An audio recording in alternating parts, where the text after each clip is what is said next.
लांजा शहरात उड्डाणपुलाचे काम सुरू असल्याने अस्ताव्यस्त पडलेले इतरत्र सामान, रस्त्याची झालेली दुरावस्था आणि अपूर्ण असलेले सर्व्हिस रस्ते यातून वाट काढत वाहने चालवणे भाग पडत असून वाहने उभी करण्यास पार्किंग नसल्यामुळे वाहनधारकांकडून नाराजी व्यक्त केली जाते। आणखीन किती दिवस त्रास सहन करावा लागणार असा संतप्त सवाल वाहनधारकांतून केला जातोय। मुंबई गोवा महामार्गाचे चौपदरीकरणाचे काम बरेच वर्ष सुरू आहे। शहरातील सर्व्हिस रस्त्याची कामे अर्धवट स्थितीत आहेत।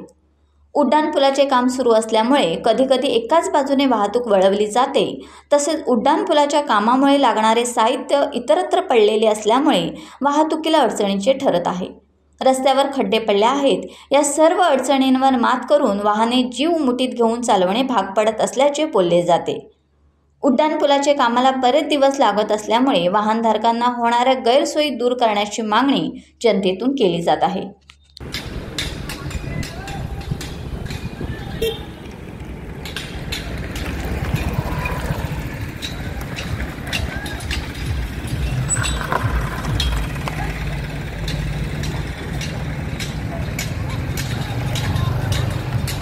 टाइम्स डिजिटलला लाईक करा, शेअर करा, सबस्क्राइब करा आणि बेल आयकॉन दाबायला विसरू नका। Times digital.